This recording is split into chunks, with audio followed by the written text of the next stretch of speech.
झीला मंडी के सैन मोहल्ला में बीते वर्षों आई आपदा के बाद अब हालात सामान्य न होने पर स्थानीय लोगों का गुस्सा फूट पड़ा।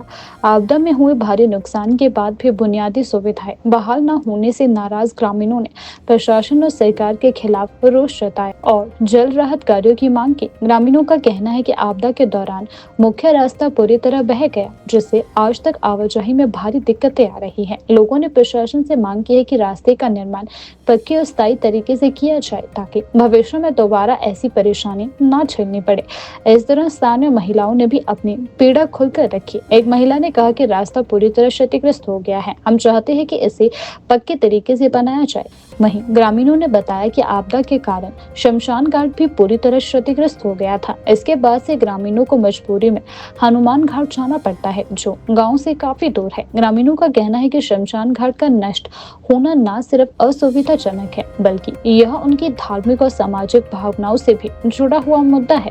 स्थानीय लोगों ने बताया कि आपदा के दौरान गांव-गांव में बुनियादी ढांचा पूरी तरह खराब हो गया है। कहीं संपर्क मार्ग, नालियां और अन्य सुविधा भी अभी भी जर्जर पड़ी है। ग्रामीणों का आरोप है कि शुरुआती राहत के बाद अब प्रशासन की ओर से कोई ठोस कार्यवाही नहीं की जा रही।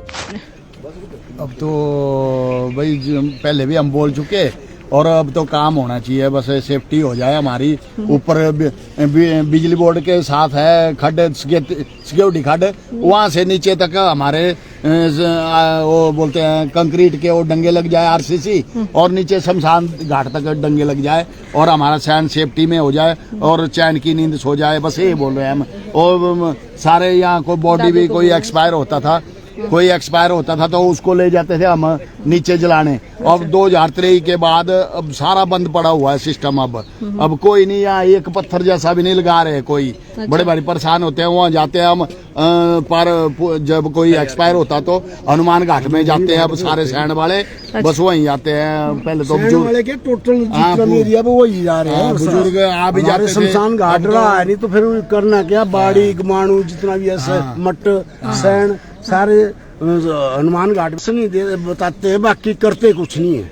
अच्छा। 3 साल 4 साल हो गए आश्वासन नहीं दे रहे हैं, बाकी कुछ नहीं है। इन्होंने एक पैसा तक नहीं लगाया यहाँ। सबसे बड़ी बात तो है कुछ ना कुछ दिखना तो चाहिए था। जब दिखा नहीं कुछ भी, जो हुआ नहीं कुछ भी, तो क्या बताएं हम। और आप फोटो ले लो, पिक्चर ले लो, पूरी सामने नजर आ जाएगा। अगर हम लोग उस तरफ से भी फोटो आ जाएगा सब यहाँ सारे। अच्छा, मेरे ख्याल 5-7 साल पहले ऐसा भी हुआ भाई, इन्होंने पता नहीं बोला भाई के रोड बन रहा है यहाँ से। उस टाइम बड़े भारी पुराने को मेरे ख्याल 50 साल पुराने पेड़ लगे हुए थे यहाँ, और फॉरेस्ट वालों ने उसको काट के ले गए सारे। उस वजह से भी पकड़ी हुई थी जमीन। फिर हमने भी चुप रहे भाई, यार फॉरेस्ट के आगे क्या बोलना, सरकार है। फिर उन्होंने पेड़ ले गए भाई, यहाँ से रोड बन रहा है। हम भी खुश हो गए, चलो रोड बनेगा तो डंगे डूंगे लगने, सेफ्टी हो जानी। उसके बाद वो कुछ ही नहीं किया इन्होंने भाई। उसके बाद जमीन जाती रही, आज तक ये हाल है कि दिखती बात है कि जो हमारा अपना रास्ता था वो रास्ता पूरा ही गायब हो चुका है, ठीक है। और उसके बाद कोई इमरजेंसी रूट भी नहीं बनाया गया है, और उसको रिपेयर करना तो अभी पता नहीं कब करेंगे ये।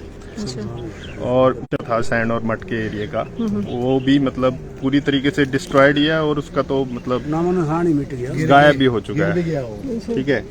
और दूसरा पॉइंट ये है कि जो खलियार साइड से जो भी मतलब वहाँ पे सॉइल डंपिंग हो रही है, उससे पानी का फ्लो जो है वो सारा का सारा सैंड मोहल्ले की तरफ डाइवर्ट हो रहा है। उस वजह से जितने भी लैंडस्लाइड वगैरह हो रहे हैं और ये कटान हो रहा है, तो लोगों की ज़मीनें जा रही हैं और ज़मीनों के साथ साथ उनके खेत जा रहे हैं। अब सैंड के जितने भी मतलब ये फार्मर्स वगैरह हैं, इनको रोजी रोटी कमाने के लिए ही इनकी ज़मीन है, वो ही नहीं रहेंगी तो ये लोग कहाँ जाएंगे, ठीक है। और उसके बाद जो हमारा थर्ड पॉइंट ऑफ व्यू की डिमांड ये थी कि यहाँ से सड़क निकाली जाए कनेक्टिविटी देने के लिए, ठीक है। साथ के साथ डंगा भी दिया जाए, और ये जो सीवरेज की पाइप है ये भी उससे बची रहेगी, और हमारा ये डंगा भी हो जाएगा। और उसके ऊपर जो रास्ता है, एक सेकेंडरी रोड भी कनेक्शन हो जाएगा मेन सिटी के साथ। हमारी मांगे पूरी नहीं होती है तो हम यही चाहते हैं कि हमारे मोहल्ले में, सैन मोहल्ले में कोई भी राजनीतिक खेलने नहीं आए, न पार्षद है चाहे कोई भी हमारे को नहीं चाहिए, कोई भी ना आए। बस उनसे प्रार्थना यही है तो कि आप जहाँ मर्जी से वोट लें। ब्यास नदी का जल स्तर मार्च महीने से बढ़ जाएगा, तो उसके बाद 2 महीने बाद बरसात शुरू हो जाएगी। बरसात में जब फिर से ब्यास नदी का फ्लो अपने उफान पे होगा, उस टाइम सरकार आएगी, उस टाइम बोलेगी अब तो ब्यास नदी बढ़ चुकी है, उस टाइम काम शुरू करेंगे यहाँ का। क्या हम यही चाहते हैं। अभी आजकल ब्यास नदी का जो जल स्तर है वो डाउन है बहुत, तो आजकल उसका काम शुरू होना चाहिए।